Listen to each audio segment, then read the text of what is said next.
నమస్తే అయ్యా. హలో. అయ్యా అయ్యా గోపి గారు నమస్తే. నమస్కారం సార్. నమస్కారం అండి. చెప్పండి ఇందాక నాకు వేరే కాల్ వచ్చిందండి, అందుకని కట్ చేశాను. చెప్పండి సార్, చెప్పండి సార్, చెప్పండి. ఇందాక మీరు పాట కూడా పాడారు, అభ్యుదయ రాముడు శ్రీరాముడే అని చెప్పి. ఒకసారి పాట పాడండి, వింటాను. అవును, నన్ను సకల దేవతలు నేనంటే ప్రేమ. అవునయ్యా, సకల దేవతలు నేనంటే ప్రేమ. మరి యేసు ప్రభుని ఎందుకు నమ్ముకున్నారండి మీరు? ఓలేరమ్మ తల్లి కూడా మా పిల్లలకి ఇద్దరికి తడపరకు వచ్చినప్పుడు ఒక 30 సంవత్సరాలప్పుడు మాటలు పలికాయి. ఎందుకంటే పిల్లలు సావసిద్ధమై ఉన్నారు అనమాట. మాటలు పలికిన తర్వాత మళ్ళీ నన్ను నేనే పశ్చాత్తాపడి అనవసరంగా నేను బూతులు తిట్టినానని దండం పెట్టుకుని కొబ్బరికాయ చేసుకొచ్చి పలారం కూడా పంచా. ఇప్పటికే నేను దేవుని నమ్ముకొని ఉన్నా, ఏసైని నమ్ముకున్నారు మీరు? నమ్ముకున్నా అంటే మరి అందరూ కూడా అందరూ ప్రభు యేసు ప్రభు అంటారు ఏంటండి? అందరూ యేసు ప్రభు అంటున్నాడు కదా. ఓకే. అందరూ యేసు ప్రభు అని అందరితో పాటు నేను కూడా మరి లోబడాలిగా. అంటే ఇప్పుడు యాక్చువల్ గా మీరు చెప్పేది ఎలా ఉంటది అంటే అండి, 100 గొర్రెలు పోయి, మొన్న ఒక వీడియో చూశాను సార్. ఒక గొర్రె ఏం చేస్తుంది అంటే నడుచుకుంటూ వెళ్ళిపోతా ఉంటే ఆ గొర్రె వెనక అన్ని గొర్రెలు వెళ్తా ఉంటాయి. అది ఏం చేసిందంటే కొండ మించి పడి చచ్చిపోయింది. అన్ని గొర్రెలు మొత్తం 400 గొర్రెలు చచ్చిపోయినాయి కొండ మించి పడి. అది దూకిందని ఇది అసలు ఆ గొర్రెలు చూడండి. ఎందుకంటే గొర్రెలు అంటే ఒకటి ఎటు పోతే మిగతా అన్ని అటే పోతాయి. అది అటు ఎందుకు వెళ్తుందని చెప్పి ఈ ప్రశ్నించవు. వాస్తవమే నేను చెప్పింది.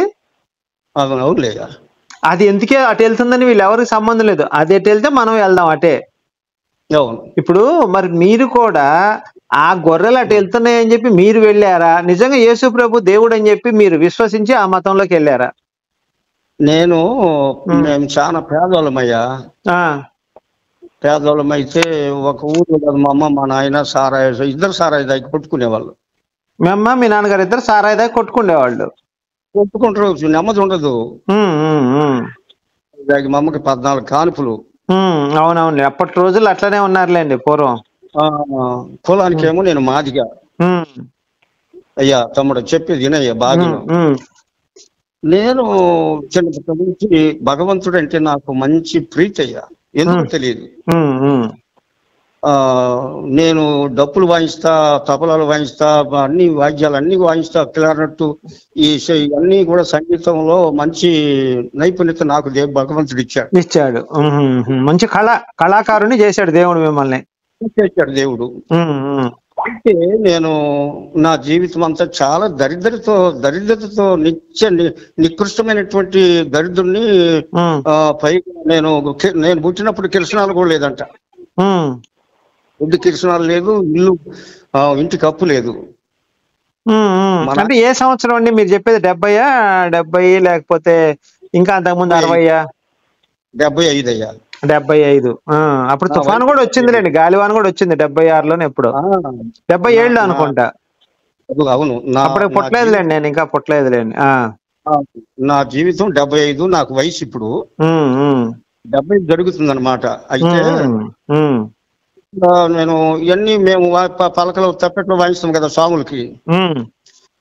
ఇంకా నాకు దేవుడు అంటే మంచి ఆశ కాబట్టి రాముల వారి మేడకాడికి పోయి నేను పోదామని దండం పెట్టుకుందామని అనుకునేది. మా రెడ్డి గారు మా కాపులు ఏమన్నాడంటే, ఒరే మాదిగోళ్ళు వస్తారే, మాదిగోళ్ళు రావద్దురా అన్నాడు ఆయన. అన్నాడు. ఏడ్చుకున్నా. ఎంత నాకు ఒక 7 సంవత్సరాలు ఉంటాయి. ఇప్పుడు సార్ అవన్నీ ఇప్పుడు పూర్వం జరిగిన వాటి గురించి వాటి గురించి మనం మాట్లాడుకున్న టైం వేస్ట్ కాదు, అయిపోయిందిలే. ఇదంతా అయిపోయింది. చెప్తున్నా నేను నా దారి ఏంటో నీకు తెలియజేస్తున్నాయా. నా మార్గం నీకు పూర్తి వినాలి కదా. అసలు అంటే నాకు అది అవసరం లేదు సార్. ఇప్పుడు అసలు మీరు ఎందుకు కాల్ చేశారో చెప్తే. నేను ఎలాగంటే నేను గుణదలు పోయి లేకపోతే పిరంగపురం పోయి ఈ యేసు ప్రభు ఫోటోలను చూసి, సాధులను చూసి, ఎక్కడెక్కడ గుళ్ళకాడ మన స్టేషన్లలో అడిగా, నువ్వు దేవుడువా అని. ఎవరు నాకు దేవుడు నేను కాదని చెప్పినారు. అందరూ చొట్టలు బీజులు గంజాయిలు తాగే వాళ్ళు, ఏదో అడుక్కొని బతికే వాళ్ళు, కానీ ఒక్కరు కూడా నాకు దేవుడు అని చెప్పలేదు. దేవుడి గురించి ఎవరు చెప్పలేదు మీకు? చెప్పలేదు నాకు. ఓకే. మరి దేవుడు ఉన్నాడంటే మరి ఆయన మనకి దేవుడు పుట్టించిన దేవుడు మనకి పరిచయం కావాలి కదయ్యా. అంటే పుట్టిన ఇప్పుడు ఒక్క నిమిషం మీరు ఆగండి. మీ పేరండి? నా బాలయ్య. అయ్యా బాలయ్య గారు, ప్రపంచం మొత్తం 800 కోట్ల జనాభా ఉన్నారండి, తెలుసా మీకు?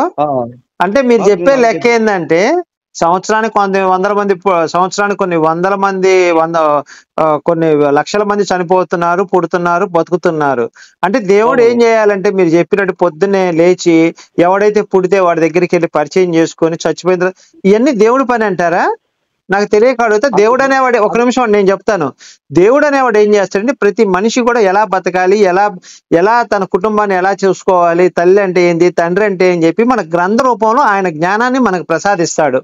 అది చదువుకొని మన జ్ఞానాన్ని పొందాలి తప్ప ప్రతిదీ భగవంతుడే నాకు ముట్టి గడగాలి, మూతి గడగాలి, నాకు అన్నం నోట్లో పెట్టాలంటే కుదరదండి.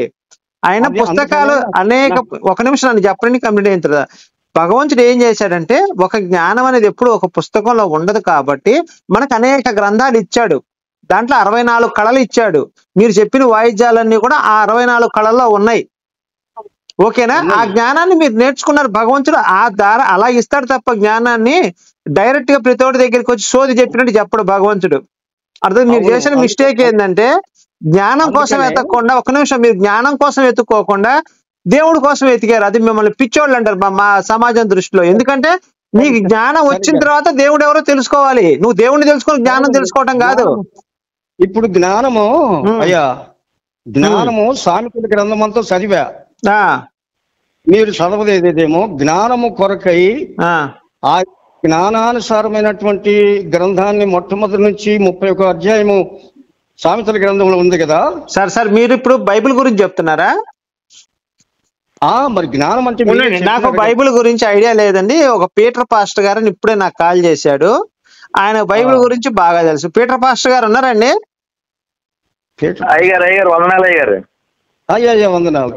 అయ్యా మేము వందనాలు చెప్పం, మేము జై శ్రీరామ్ అంటామండి. పీటర్ పాస్టర్ గారు జై శ్రీ నేను కూడా అంటా. నాకేం జై శ్రీరామ్ అంటాను, జై నమో వెంకటేశ్ అని అంటాం, పాటలు పాడతాం. సరే, ఇప్పుడు మీరు బైబిల్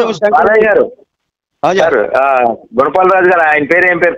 మా క్రైస్తవుడి పేరు బాలయ్య అండి. బాలయ్య గారు, ప్రైజ్ ది లార్డ్. అయ్యా నేను క్రైస్తవుని కాదు అబ్బా, నేను హిందువుని. మా హిందువా నువ్వు? క్రైస్తవ అంటే యేసయ్య నమ్మలేదా? అరే యేసయ్యని నమ్మటం అంటే ఎప్పుడు, ఎంతవరకు నమ్మటం అనేది? అది నీకు అవసరం ఉన్నంత వరకు నమ్ముతావా, లేకపోతే జీవితకాలం అంతా నమ్ముతావా నువ్వు? ఏం నమ్మటం కాదు. అన్ని మంచిగా ఉంటేనే మంచి జరుగుద్ది, మంచి లేకపోతేనే చెడు జరుగుద్ది. అది బైబిల్ పద్ధతి కాదయ్యా నువ్వు చెప్పేది. బాలయ్య గారు, నేను చెప్పేదేనండి సార్ ఒక మాట. మా బైబిల్లో ఏముంటదంటే నమ్మి బాప్తిజం పొందిన వాడు రక్షింపబడును, నమ్మని వానికి శిక్ష విధింపబడును అని ఉంటది. అర్థమైందండి? నేను మంచి చేశాను నాకు మంచి జరిగిద్ది అంటే కుదరదు. మా దగ్గర బైబిల్లో అట్లా, అది క్రైస్తవానికి వ్యతిరేకం. అది హిందువులు కర్మ సిద్ధాంతం అంటారు దాన్ని, వాళ్ళు నమ్ముకుంటారు. మేము క్రైస్తవులు అట్లా నమ్మము. మాకు ఇంపార్టెంట్ ఏంటంటే మా యేసయ్యని నమ్మటమే మాకు ఇంపార్టెంట్. నువ్వు మంచి చేయి చెడు చేయి సంబంధం లేదు. నువ్వు 4 రేపులు చేయి, లేకపోతే 100 మందికి అన్నదానం చేయి, మాకు సంబంధం లేదు. యేసయ్యని నమ్మావా నమ్మలేదా, అదే పాయింట్ మాకు. అర్థమైందా?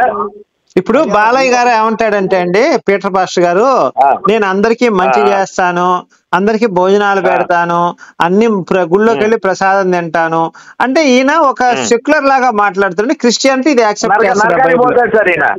నరకానికి బైబిల్ ప్రకారం ఈయన నరకానికి పోతాడు. అగ్ని ఆరదు, పురుగు సావదు. ఈయన పురుగులు కూడా ముట్టుకోవన్నమాట. ఆయనకి నరకం వచ్చేస్తుంది. ఆయనకి అయ్యో చెప్పేది, నేను నరకానికి పోయినా పర్వాలేదు, కానీ నేను నరకానికి పోయినా పర్లేదు. నేనేంటంటే అందరికీ కలహం లేకుండా, కక్షలు లేకుండా, పార్టీలు లేకుండా.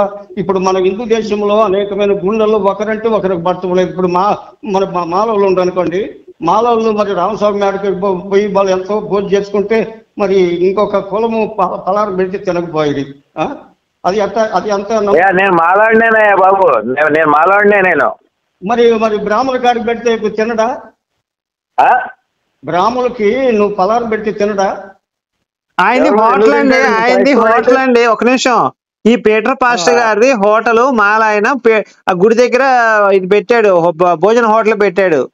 రోజు కొన్ని వందల మంది వచ్చి భోజనాలు చేసి, గుడికి వచ్చిన వాళ్ళ భోజనం చేసి తినేళ్తుంటారు. అక్కడ వచ్చిన వాళ్ళ ఈయన కౌంటర్ లో కూర్చుంటే ఈయన అడగడయా నీదే కులం నీదే మతం అని అడగడు. చక్కగా గుళ్ళోకి దర్శనం చేసుకుని వస్తారు. హోటల్ భద్రాచలంలో టెంపుల్ దగ్గర ఈయన హోటల్ గుడి దగ్గర ఉదయం టిఫిన్ సెక్షన్ పెట్టి, ఒక్క నిమిషం నన్ను చెప్పండి, ఉదయం టిఫిన్ సెక్షన్, మధ్యాహ్నం భోజనం, రాత్రి భోజనం సెక్షన్. ఆ భక్తులందరూ కూడా దర్శనం చేసుకుని వచ్చి ఈయన దగ్గరకు వచ్చి తినేళ్తారు. ఏమండి పీటర్ పాస్టర్ గారు? అవునండి, కరెక్ట్ చెప్పారు సార్, కరెక్ట్ చెప్పారు. ఇప్పుడు చెప్పండి మరి, ఆయన కులం అడిగి తింటారు. ఏమండి పీటర్ పాస్టర్ గారు, మిమ్మల్ని కులం అడిగి తింటున్నారా, కులం అడగకుండా తింటున్నారా, లేదా డబ్బులు ఇచ్చి తింటున్నారా? డబ్బులు ఇచ్చి తింటున్నారా, కులం అడిగి తింటున్నారా? డబ్బులు ఇచ్చి తింటారు. డబ్బులు ఇవ్వని వాడు ఏ కులం, నా క్రైస్తవుడైనా సరే నేను ఊరుకోను. కాదండి, పోనీ మీ కులపోడు అంటే ఇప్పుడు ఎస్సీనే వచ్చాడయా, నేను మన కులపోడిని నాకు ఫ్రీగా భోజనం పెట్టమంటే పెడతారా? పెట్టనండి, పెట్టను. డబ్బులు ఇస్తేనే పెడతా. డబ్బులు ఇడితే పెట్టేది ఏంటండి, ఒక ఆకలి నేను వస్తాను అనుకో, నాకు ఆకలి అవుతుంది కొంచెం ఆహారం. ఫోన్ దగ్గర పెట్టుకొని మాట్లాడండి బాలయ్య గారు, ఫోన్ దగ్గర పెట్టుకొని మాట్లాడండి, సరిగ్గా వినపడట్లా. నాకు ఆకలి అవుతుంది, మీ దగ్గరకు వచ్చాను, ఆకలి అవుతుంది, పెడతావా పెట్టవా? పెడతారండి. గుళ్ళోకి వెళ్ళి తినమంటా, గుళ్ళో ఉచిత భోజనం ఉంటుంది, అక్కడికి వెళ్ళి తినమని చెప్తా. నా హోటల్ దగ్గరికి ఎందుకు వస్తావు? Okay, super. కనికరం గల్లోలు అయితే ఇంకా ఎంతమంది మీద కనికరం చూపించాలి? రోజుకి అందరూ వస్తారు, 100 మంది వస్తారు, నేను ఆరిపోతా. అప్పుడు ఇసుకు జంతక మేలు చేయమని చెప్పాను. ఎవరు చెప్పింది? ఎవరు చెబుతుంటారు కదయ్యా. కాదయ్యా, ఇసుకు చెందక మేలు చేయమంటే మరి ఆయన వ్యాపారం పెట్టుకుంది అందరికి ఉచిత భోజనం పెడతానికా? అయ్యా గోపి గారు, పాస్టర్ గారిని మాట్లాడమను. ఆయన ఇసుక మేలు చేయమని బైబిల్ గ్రంథంలో ఒక మాట మీరు చెబుతారు కదయ్యా పాస్టర్ గారు. అదే బైబిల్ గ్రంథంలో పనివాడు జీతానికి పాత్రుడని ఉంది. అదే బైబిల్ గ్రంథంలో నేను పని చేస్తున్నా, నేను జీతానికి పాత్రుడిని. ఉచితంగా పెట్టడానికి నేను హోటల్ పెట్టుకోవాలా? అనాథులు ఉంటారయ్యా, అనాథుల ఆశ్రయం. అనాథులు గుళ్ళో పెడతారండి, గుళ్ళో పెడతారు. రాముల వారు గుళ్ళో భోజనం పెడతారు ఉచితంగా, అక్కడికి వెళ్ళి తినమనండి. నా హోటల్కి ఎందుకు? సరే మీకు సరే, అక్కడ సంగతి కాదు, మనం చెప్పుకునేది ఏంటంటే ఎక్కడైనా అండి. ఇప్పుడు కాదండి, మీరు ఏ ఊర్లో ఉంటారు చెప్పండి, మీరు ఏ ఊర్లో ఉంటారు చెప్పండి. మీరు మీరు ఏ ఊర్లో ఉంటారు చెప్పండి నాకు. మేము చాలా దూరంలో ఉన్నామయ్యా. పర్లా, మీ ఊరి పేరు చెప్పయ్యా. నువ్వు ఎందుకు భయపడుతున్నావు ఊరి పేరు చెప్పడానికి? నువ్వు చెప్పు. భయం మరి చెప్పు. దర్శినా? దర్శి అంటే ఒంగోలు జిల్లానే కదా దర్శి? అవును. మార్కాపురం దర్శి అక్కడే కదా? దర్శి మరి కృష్ణపాలెం. తెలుసు నాకు. దర్శి కదా నువ్వు? మా ఇంటి పేరు శిఖ. మీ ఇంటి పేరు ఏంటి? శిఖ వాళ్ళు. శిఖానా?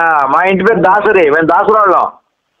సరే గాని తమ్ముడా, చెప్పేది ఏంటంటే ఈ గోళ రచన, ఈ కొట్టుకోవటం, క్రైస్తవుల మతం, ఆ మతం ఈ మతం అని చెప్పుకోవటం అనేది ఏమన్నా బాగలేదండి. నేను అందుకు చెప్పిన గోపి గారికి నమస్తే. కాదండి, మేము మా క్రైస్తవమే గొప్ప. అందరూ మాది యేసునే నమ్ముకోవాలి, మిగతా వాళ్ళు ఎవరు నమ్ముకున్నా మేము ఊరుకోం. మేము తప్పు. నరకానికి పోతావు నువ్వు ఆ మాట అంటే. యేసుని నమ్ముకోకపోతే నువ్వు నరకానికి పోతావు, అగ్ని ఆరదు, పురుగు సావదు. నువ్వు యేసును నమ్ముకున్నానంటే ఆయన నన్ను నమ్మొద్దు. ఎవరు? యేసయ్య. ఆ తర్వాత విషయం అండి, ముందు నువ్వు అయితే నమ్మాలి కదా. నేను నమ్మటానికి నేను ఆవగిందంత విశ్వాసం ఉంటే ఆ కొండను తీసి ఇటువైపు పెడతా ఉన్నాడు మా యేసయ్య. నేను విశ్వాసం అనేది నా విశ్వాసం నాదే, కానీ నాకు నెమ్మది కావాలి అంతే. ఏం నెమ్మది కావాలి? నీకు విశ్వాసం ఉంటే, ప్రభువు పట్ల అంకిత భావం ఉంటే నీకు స్వస్థత లభించిద్ది, నువ్వు ఆశీర్వదించబడతావు, అభిషేకం కూడా లభించిద్ది నీకు. నువ్వు అసలు యేసునే నమ్మకపోతే నువ్వు ఇతర దేవతల్ని కొలవరాదు, వారికి అర్పించినటువంటి బలిని నువ్వు స్వీకరించరాదని లేవియా కాండంలో యెహోవా దేవుడు క్లియర్గా చెప్తే, నువ్వు అందరి దేవుళ్ళ దగ్గరికి వెళ్తా, నేను రాముడిని పోగొడతా, కృష్ణుడిని పోగొడతా అంటే నువ్వు క్రైస్తవానికి పనికిరావు. నువ్వు నేను పైకి రాకపోయినా కానీ పాతాళానికైనా దిగుతా, కానీ నేను చెబుతున్నా మీకు నాకు మాత్రం నువ్వు క్రైస్తవుడు అని చెప్పుకో మాకు, యేసయ్య భక్తుడు అని చెప్పుకో మాకు. నువ్వు అయితే యేసయ్య భక్తుడిని నేను కానే కాదు. మరి ఏంటండి అసలు ఈయన 2 రకాల మాటలు మాట్లాడుతున్నాడు. క్రైస్తవుని అంటాడు, కాసేపు నేను యేసుని నమ్ముకుంటాడు, మళ్ళీ నేను ఎప్పుడు క్రైస్తవుని కాదంటేనే కదా, నేను హిందువుని, నా దేశమే హిందూ దేశము. అహస్వరోసు రాజు ఎవరు? ఇప్పుడు మరి యేసు ప్రభు ఎవరండి? యేసు ప్రభు ఎవరు అసలు? మీరు ఎవరైనా నమ్ముతారు యేసుని? అహస్వరోసు రాజు కాదండి, అసలు యేసుని అయ్యో అది కాదండి, మీరు అసలు యేసుని మీరు ఏ దృష్టితో చూస్తారు? అహస్వరోసు రాజు కాదండి, ఒక్క నిమిషం. మీరు యేసు ప్రభు కాదండి, మీరు యేసు ప్రభుని ఏ దృష్టితో చూస్తారు? దేవుడుగా చూస్తారా, మనిషిగా చూస్తారా? మామూలుగా నాకు యేసు ప్రభు అంటే కనపడితే కదా. కనపడ్డా మీకు ఎప్పుడైనా? అరే కనపడితే నిన్నెందుకు అడుగుతున్నాయా? మీకు యేసు ప్రభు కనపడలేదు? అది విశ్వాసం లేదు సార్. నాతో యేసు ప్రభు రోజు మాట్లాడతాడు సార్, నాతోటి రోజు యేసు మాట్లాడతాడా మీతోటి? సూపర్ అండి. రోజు యేసు ప్రభు మాట్లాడతాడు సార్. నాది పెంతికోస్త్ చర్చ్ సార్, మాది గుంటూరు. గుంటూరులో ఉంటా నేను, పట్టాభిపురంలో ఉంటా నేను. మాది పెంతికోస్త్ చర్చ్, 250 మంది ఉంటారు. రోజు మాట్లాడతారు మీరు యేసు ప్రభు తోటి? రోజు నాకు ప్రభు నాతో పడతాడు, నాతో మాట్లాడతాడు. మీ నంబర్ నాకు మొన్న వెళ్తుంటే బస్సు ఎక్కుతుంటే అక్కడ రేకు గీసుకుపోయింది, ఇంత పొడవును గీసుకుపోయింది నాకు రేకు తొడ మీద. అబ్బా అయ్యో. యేసు ప్రభు వచ్చాడు, నేను బస్సులో ఉంటేనే ఎక్కాను, అట్లానే ఏసయ్యా అనుకుంటా ఎక్కాను. యేసు ప్రభు నా పక్కన కూర్చున్నాడు. కూర్చొని పీటరు ఏంది మీకు బాధపడుతున్నావు ఏందయ్యా అన్నాడు. ప్రభువా ఎంతో మందికి స్వస్థత పరిచావు, నీ భక్తుడిని నాకు స్వస్థత పరచువా ప్రభువా అని కన్నీరు ప్రార్థన చేసుకుంటున్నా నేను మనసులోనే. ఏది రోజు మీరు మాట్లాడతారా యేసు తోటి? రోజు మాట్లాడతాడు యేసు, నాతో మాట్లాడతాడు, నాతో కలిసి భోజనం చేస్తాడు, నాతో పాటు అట్లాగా ఈవినింగ్ వాక్ వస్తాడు. నేను ప్రార్థన చేస్తుంటే ఆయన ఇట్లా నిలబడి ఇట్లా దీవిస్తూ ఉంటాడు, నా నెత్తి మీద సూపర్. సార్ మీరు నంబరు రాజు గారు, బాలయ్య గారు, నాకు వచ్చింది. వచ్చి అయ్యా నాకు వరుసగా 4 ఆడపిల్లలు పుట్టారు, ఈసారి కనుక నాకు ఆడపిల్ల పుడితే మా ఆయన నన్ను చంపేస్తా అన్నాడు, మా అత్తగారు నా మీద కిరోసిన్ పోసి తగలబెడతా అంటుంది అని చెప్పా. చేస్తే నేను అన్నాను, అమ్మా నేను ప్రభువుకు ప్రార్థన చేస్తానమ్మా, నువ్వేం కంగారు పడవాకు, ప్రభు నాతో రోజు మాట్లాడతాడు, నా దగ్గరకు వస్తాడు, నాతో కూర్చుంటాడు, భోజనం చేస్తాడు, నేను నాతో మాట్లాడేటప్పుడు నీ గురించి చెప్తానమ్మా అన్న. సార్ మీకు సిగరెట్ అలవాటు ఉందండి అవునా పాస్టర్ గారు? లేదండి, నాకు ఎలాంటి అలవాటు లేదండి. అలవాటు ఉంటే యేసు నేను కలిసి సిగరెట్ తాగుతామని చెప్తే నాకు ఆశ్చర్యం అనిపించింది. పోనీలేండి. అంత ముందు అయ్యా నేను చెప్పేదాన్ని మీరు ఈజీగా తీసుకోవద్దా, నిజంగా ఏనండి అయ్యా, నా సాక్ష్యం చెప్తున్నాను. అద్భుతం అండి. ఏసయ్యకి నేను ఆమె గురించి చెప్పాను, ఏసయ్యా ఇట్లాగా ఎవరు రూత్ అనే ఆమె వస్తుంది ఏసయ్యా, ఆమెకి 5 ఆడపిల్లలు, 6వ ఆడపిల్ల పుడితే వాళ్ళ ఆయన చంపేస్తా అన్నాడు, వాళ్ళ ఆయనకి మారు మనసు కొన్నిచ్చు అంటే పిచ్చివాడా ఆమె పుట్టేది ఆడపిల్లరా అన్నాడు. అనగానే నేను ఆశ్చర్యపోయా. ఏసయ్యా మరి ఏంది వాళ్ళ ఆయన చంపేస్తాడు, వాళ్ళ అత్తగారేమో కిరోసిన్ పోసి తగలబెడతానంటే నువ్వు చూస్తూ ఉండరా పీటరు, నా మహిమ ఏంటో నీకు గనపరుస్తాను అన్నాడు. అంటే ఆ కాళ్ళ మీద పడి కన్నీటితోటి కాళ్ళు గడిగాను. ఏసయ్యా నువ్వు ఎట్లా అయినా సరే రూతుకి బాలయ్య గారు ఏనండి, బాలయ్య గారు అయిపోవచ్చింది ఒక్క నిమిషం. అంటే బాలయ్య గారు ఒక్క నిమిషం, ఈలోపు ప్రసవించింది సార్ రాజు గారు, ఈలోపు రూతు ప్రసవించింది సార్, ఆడపిల్ల పుట్టింది సార్. ఏసై చెప్పినట్టు, ఏసై సత్యదేవుడు నిధిదేవుడు ఏసునాయన చెప్పినట్టు ఆడపిల్ల పుట్టింది. ఆడపిల్ల పుడితే వాళ్ళ ఆయన ఆమెను చంపడానికి వచ్చాడు, వాళ్ళ అత్త చంపడానికి వస్తే ఆమె పరిగెత్తుకుంటూ నా చర్చిలోకి వచ్చింది. చర్చిలోకి వస్తే అక్కడ చిన్న ఆడపిల్ల ఉంది, ఏడుస్తుంది, పుట్టు అనమాట, 2 రోజులు కూడా కాల ఏడుస్తూ వచ్చింది. అంతలోకి వాళ్ళ ఆయన కత్తి పట్టుకొని వచ్చాడు, వాళ్ళ అత్తగారేమో కిరాసిన్ డబ్బా పట్టుకొని వచ్చాడు. నేను ఏసైకి కన్నీటి ప్రార్థన చేశా. ఏసై కిందకి దిగాడు, దిగి పీటరు ఆ పాపను ఎత్తుకో అన్నాడు. ఎత్తుకున్నా నేను. ఏసయ్యా నువ్వే ఈ పాపని ఎలాగలాగా రక్షించాలంటే రక్షించడం ఏంటి, వాళ్ళకి కావాల్సింది ఏంటి అని అడిగాడు. అనగానే ఆ వెలుగుకి ఆ స్వరానికి వాళ్ళ అత్తగారు వాళ్ళ ఆయన ఇద్దరు మూర్చిపోయారు. రూతు కూడా మూర్చిపోయింది. చేతిలో ఆ పాప ఉంది, ప్రభు చేతిలో పెట్టా. ప్రభు ఇట్లాగా పీటరు నీ మీద ఉన్నటువంటి నీకున్న నిజ భక్తిని పరీక్షించడానికి నేను ఇట్లా నీకు నాటకం ఆడి ఆడపిల్లని పుట్టించానని ఇలాగ అన్నాడండి. ఇలా అన్న చేతితోటి ఆ వెలుగంతా అమ్మాయిలోకి వెళ్ళిపోయి అబ్బాయిగా మారిపోయింది. దేవునికి స్తోత్రం. అద్భుతంగా ఇదయ్యా ఈ రోజు మా యేసయ్య నాతోటి రోజు వచ్చి మాట్లాడతాడు, నాతో కూర్చొని భోజనం చేస్తాడు. బాలయ్య గారు చెప్పండి, ఇప్పుడు చూడు ఇంత మహిమగల దేవుణ్ణి మీరు పెట్టుకొని వేరే దేవుణ్ణి నమ్ముతానని చెప్తాను, ఎంత మటుకు కరెక్ట్ అండి అది? బాలయ్య గారు దేవుడు అందరికీ ఒక్కడే దేవుడు అని, ఆ దేవుడు ఆ పరమాత్ముడు ఒక్కడే. కాదయ్యా మా యేసయ్య సపరేట్. లేదు అందరి దేవుడితో మా యేసయ్యని పోల్చొద్దయ్యా, మా యేసయ్యని పోల్చొద్దు, తప్పయ్యా బాలయ్య. నువ్వు మారు మనసు పొందు, నువ్వు రక్షణలోకి రా, రక్షణలోకి వస్తే నీకు బాగుంటది. నీకు నువ్వు గందరాలయ్యా అయితే. బాలయ్య గారు ఇప్పుడు ఏంటండి అసలు మీరు ఎందుకు ఇప్పుడు ఆయన అంత సాక్ష్యం చెప్తుంటే పీటర్ పాస్టర్ గారు మీరేం నమ్మరేంటి నాకు అర్థం కదా. మీరు ఎంత భక్తిలో ఉండాలి యేసు ప్రభు పట్ల, మీరు ఆయన కించపరిచారు పాస్టర్ గారిని. అయ్యా మరి మళ్ళా చేస్తా ఉంటుంది. కాదయ్యా ఒక నిమిషం మీ అభిప్రాయం చెప్పండి. ఇప్పుడు మేము మమ్మల్ని నమ్ముకోమంటారా వద్దా? కట్ అయిపోయాడు. హలో కలపండి సార్, కలపండి. అయితే మీరు ఇప్పుడు పాస్టర్ కాదండి, మీరు ఏ క్యారెక్టర్ ఇద్దామంటే ఇప్పుడు మీరు ఒక దైవ జ్ఞాని అన్నమాట. అంటే మీరు హిందూ గ్రంథాల ప్రకారం స్వామీజీ అంటారా? స్వామీజీ 4 వేదాలు 18 పురాణాలు 18 ఉపపురాణాలు చదివారు. అవును. ఇప్పుడు మీరు ఆ క్యారెక్టర్ అన్నమాట. ఓకే కానివ్వండి. రైట్ అండి, కానివ్వండి.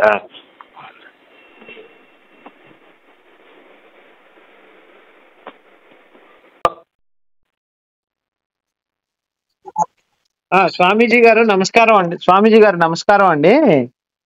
శుభం భూయాత్. నమస్కారం.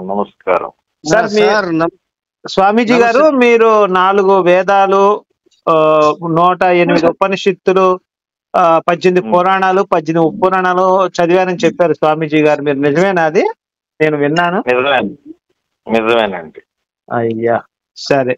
ఇప్పుడు మన లైన్ లో బాలయ్య గారు ఉన్నారు. ఆయన దేవుడు అంటే ఎవరని ప్రశ్నించాడు. నేనైతే నా దగ్గర అంత జ్ఞానం అయితే లేదండి. నేనేం చెప్పానంటే ఇలా మొత్తం హిందూ గ్రంథాలు చదివిన ఒక వ్యక్తి ఉన్నారు, అతను లైన్ లోకి తీసుకుంటాను, మీరు డౌట్లు ఏమన్నా అడగచ్చు, నాకు తెలిసింది కూడా నేను చెప్తానని చెప్పాను. బాలయ్య గారు నమస్కారం అండి. అయ్యా నమస్తే అయ్యా. స్వామీజీ గారు మాట్లాడండి. ఆయనకి దేవుడు అంటే ఎవరైనా డౌట్ వచ్చిందట. నేను అన్నాను మరి బైబిల్లో ఒక రకంగా ఉంది, ఖురాన్ లో ఒక రకంగా ఉంది, హిందూ గ్రంథాల్లో ఎవరు కావాలంటే లేదు నాకు దేవుడు అనేవాడే కావాలి, నేను ఆయనతో మాట్లాడాలన్నట్టు అంటున్నారు. ఒకసారి బాలయ్య గారి డౌట్లు కానీ మీరు ఏమైనా స్వామీజీకి చెప్పగలిగితే చెప్పండి. తప్పకుండా చెప్తాను. స్వామీజీ గారు నమస్తే. నమస్తే. మీరు అన్ని గ్రంథాలు చదివిన మీరేనయ్యా రాశారా? దేవుడు రాయలేదు, కానీ రాసిన వాళ్ళు చెప్తుంటారు. అట్టయితే కుదరదయ్యా. ఎందుకంటేమో ఎవరో రాసింది మనకు వర్తించదు కదా, నీకు కూడా. ఎందుకు వర్తించదు ఎందుకంటేమో మరి ఎవరో ఇద్దరు ఎంజాయ్ చేసుకుంటే నువ్వు పుట్టలేదా? ఎవరో ఇద్దరు ఎంజాయ్ చేసుకుంటే నేను పుట్టలేదు కదా. అందరికీ వర్తించేది దాంట్లో ఏముంది? ఇది కూడా అలానే అందరికీ వర్తిస్తుంది. వ్యాస మహర్షి ఆగండి ఒక నిమిషం. బాలయ్య గారు వేదాలు అనేవి భగవంతుడు మనకి ఇచ్చినటువంటి ఒక వరం. వేదాలు అనేటువంటివి భగవంతుడు మనకిచ్చి ఈ వేదాల జ్ఞానాన్ని మీరు వంట పట్టించుకొని ఈ వేదాల్లో ఏముందో దాని ప్రకారం మీరు బ్రతకండి, అప్పుడు మీ జీవితాలు. స్వామిజీ గారు ఒక చిన్న డౌట్ ఉంది, అడగచ్చా అండి? వేదాలు ఎవరు రాశారండి? వేదాలు భగవంతుడు రాశాడు. అంటే సృష్టించాడు భగవంతుడు. రాయడానికి కాదు, సృష్టించి మనకి ఇచ్చాడు ఆయన. కరెక్ట్ అండి. స్వామి మంచి జ్ఞానవంతులు మీరు. ఎందుకంటే చాలా మంది వేదాలు రాశారు అంటారు, ఆయన భగవంతుడు సృష్టించి మనకి ఇచ్చాడు. అపౌరుషాలు అంటారు వాటిని వేదాలు. బాలయ్య గారు మాట్లాడండి. అయ్యా మా గోపి గారితో నేనేదో కొంచెం మాట్లాడాలని నేను అనుకున్నాను. మీరు తమరు వచ్చినారు పెద్దవాళ్ళు. మీరు అంటే అయ్యా మీరు కూడా చెప్పటం అనేది చాలా నాకు ఇష్టమే. ఎందుకంటేమో నాకు తెలియదు కదా, మిమ్మల్ని అడిగా. అవునండి, అందుకని నేను చెప్తున్నాను. మీరు తెలియనప్పుడు మీరు కేవలం ప్రశ్నించి ఊరుకోవాలి, నేను సమాధానం చెప్తూ ఉంటాను వాటికి. అవును. అంటే నా డౌట్ అనేది నాలో ఉన్నటువంటి కొరతలు అనేది అది అమ్మా కొంచెం అటు బయటికి పోండి, కొంచెం ఒక 10 నిమిషాలు. అయ్యగారు, స్వామీజీ గారు, నేను అనేక ప్రాంతాలకి తిరగకపోయినా కానీ నాలో నేను నెమ్మదికి, ఒక శాంతి భద్రతకు ఆలోచన చేసి చిన్నపటాల నుంచి కూడా నాకు ఆ ఆలోచన నాకు ఎక్కడ నెమ్మది దొరుకుద్ది, ఎక్కడ శాంతి దొరుకుద్ది అనే ఎతుకులాట నాలో కలిగిందయ్యా. అయితే శాంతి అనేది ఎక్కడ ఉన్నది? మా తల్లిదండ్రుల ఇంట్లోనేమో శాంతి భద్రత లేదు. తర్వాత నాకు వయసు వచ్చిన తర్వాత ఎక్కడన్నా శాంతి భద్రత కలిగిన స్థలంలో ఏదైనా కానీ ఏగుగా వెళ్ళిపోయి ఒంటరిగా పోయి ఏదోనే తపస్సులు చేసుకుందాం, నాకు ఈ లోకం పనికిరాదు అనే ఆలోచనతో నేను ఉన్నా. అంటే ఒక నిమిషం అండి, చిన్న డౌట్ అడగచ్చా స్వామీజీ గారు? ఇప్పుడు మన బాలయ్య గారికి 70 సంవత్సరాలండి. లైఫ్ అంతా ఎంజాయ్ చేశారు శుభ్రంగా, అంటే కాపురాలు అంటే ఎంజాయ్ అన్ని ఉంటాయి కదా, చేశారు. ఈ వయసులో తపస్సు చేసుకోవచ్చా అండి అసలు? జీవుడు మూర్ఖుడు. జీవుడు ఎప్పుడు కూడా రకరకాల వంటి పాశాలతో బంధించబడి ఉంటాడు. ఆ పాశాల నుంచి ఒక పశువుకి గనక కాళ్ళకి ఎలాగైతే మనం ఒక తాడు కడతామో, మెడకి ఒక తాడేస్తామో, అట్లానే జీవుడు కూడా రకరకాల వంటి ఈ రజ్జువులతోటి అంటే తాళ్లతోటి బంధించబడి ఉంటాడు. ఎప్పుడైతే పశువుని మనం విడుదల చేస్తామో, దాన్ని తాడు ఇప్పుతామో, అది స్వేచ్ఛగా పరిగెత్తుది. జీవుడు కూడా అంతే. జీవుడికి ఉన్నటువంటి రకరకాలటువంటి మద మత్సర కామ లోభ మోహ తర్వాత ఈ తమో గుణాలతోటి బంధించబడి ఉంటాడు జీవుడు. ఆ జీవుడు వెళ్ళిపోవాలంటే ఒక గురువు ఉండాలి. అలాంటి గురువులమే మేము చెప్తే ఏదైనా కూడా మంచిగా అయిపోతుందయ్యా. ఇదయ్యా. చాలా సంతోషం. ఓం తత్సర్. అయ్యా ఓం తత్సర్. చెప్పండి అయ్యా. నేను బాల్యం నుంచి వ్యభిచారిని కాను, త్రాగుబోతులు కాను, జోదకుడును కాను, ఆటలకు బాలేదు, ఏ ఆటలకి ఎక్కడికి నేను పోలేదు. నా మనస్సు బాల్యము భగవంతునికి అంకితం అయిపోయింది. భగవంతునికి అంటే యేసుప్రభు అని కాదయ్యా, లేకపోతే రాముడని కాదయ్యా, లేకపోతే అని కాదు. వాళ్ళ వృత్తాంతం నాకు తెలియదు కదా, వాళ్ళ యొక్క చరిత్ర నాకు అవసరం లేదు. మర్మము సృష్టిలో ఉన్నటువంటి భగవంతుడు, ఆయన పరాత్ముడు ఎక్కడ ఆయన ఉనికి, అక్కడికి పోయి నేను మనశ్శాంతి పొందాలనేటువంటి ఆశ కలిగి ఉన్నాయా. నువ్వు మూర్ఖ మానవుడా, నీ ఉన్నదే స్వర్గం. ఎక్కడో లేని దాని కోసం నువ్వు వెంపర్లాడుతున్నావు. ఉన్న ప్లేస్, నువ్వు ఉన్న స్థలంలోనే నువ్వు స్వర్గాన్ని వెతుక్కోవాలి. స్వర్గాన్ని నీ అంతట నువ్వే సృష్టించుకోవాలి. ఏదో దేవుడు బయట చెప్పేదేనండి బాలయ్య గారు. మీరు ఉన్న దాంట్లోనే మన స్వర్గం ఉంది. ఆ స్వర్గాన్ని మీరు వెతుక్కోకుండా నువ్వు నరకంలో ఉన్నట్టుగా నువ్వు ఊహించుకుంటున్నావు. అది ఒక జీవుడి యొక్క లక్షణం. జీవుడు స్వర్గారోహణ చేయాలంటే జీవుడు తనకు ఉన్నటువంటి ఈ బంధాలన్నింటినీ తెంచుకోవాలి. ఏకైకటువంటి సుఖమైనటువంటి ఒక మార్గం ఉంది. అదే అద్వైత మార్గం, అదే సత్సాంగత్యం. సత్సంగత్యే నిస్సంగత్వం, నిస్సంగత్వే నిర్మోహత్వం, నిర్మోహత్వే జీవనముక్తి అన్నాడు ఆదిశంకరాచార్య. కాబట్టి మీరు మంచి వాళ్లతోటి సత్సంగత్యం చేయండి. అప్పుడే జీవుడే దేవుడైపోతాడు. దేహో దేవాలయో ప్రోక్తో జీవో దేవ సనాతన అంది వేదం. కాబట్టి కాబట్టి నువ్వు ఉన్న ప్రాంతమే, నీ పిల్లలే, నీ తల్లిదండ్రులే, నీ అత్తమామలే, నీ అన్నదమ్ములే, నీ అక్క చెల్లెళ్ళే, వాళ్లే దైవంతో సమానంగా భావించి నువ్వు ఉంటున్న ఇల్లునే నువ్వు స్వర్గసేవగా ఎందుకు మార్చుకోలేకపోతున్నావు బాలయ్య? దేవుడు ప్రశ్నించినట్టుందండి. అయ్యా, ఇంకా మీరు చెప్పింది కరెక్ట్ గా 100% నా హృదయంలో స్థిరపడింది. అయితే ఏమిటంటే నా సహోదరుడు క్రీస్తులోనికి అనగా దేవునిలోనికి 10 సంవత్సరాలు పోయి నేను సేవ చేసినది భూత పుస్తకం. క్రీస్తు అసలు దేవుడే కాదు బాలయ్య. ఏంటి పిచ్చి భ్రమలో కొట్టుకుంటున్నావు అజ్ఞానంతో? క్రీస్తు నా కాలి గోటికి కూడా సమానం కాడు. క్రీస్తుకి వేదం చదివాడా?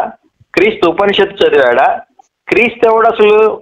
ఒక పిపీలికం, అంటే చీమని మాతో పోలుస్తావు ఎందుకయ్యా బాలయ్య? తప్పు కదా అది. భగవంతుడు అంటున్నావు, యేసు ఒక పిపీలికం, ఒక చీమల్ని మాతో పోల్చుకు. చాలా తప్పది. అయ్యా నేను ఏమనుకోవద్దు, ఏంటంటే మాంత్రిక విద్యలను లెక్క పెట్టలేదు. మాంత్రిక విద్యలే లేవు బాలయ్య. నువ్వు లెక్క పెట్టడానికి పిచ్చివాడి లాగా మాట్లాడుతున్నావు, వెర్రివాడిలాగా. ఉన్నది ఒకే ఒక విద్య, అదే సాంఖ్య విద్య, అదే బ్రహ్మైక విద్య, అదే పరలోకపు విద్య, అదే వేదాంతము. ఏమి మాట్లాడుతున్నావు బాలయ్య? మూర్ఖుని వలె మాట్లాడుతున్నావు, అజ్ఞానానికి లోనై మాట్లాడుతున్నావు బాలయ్య.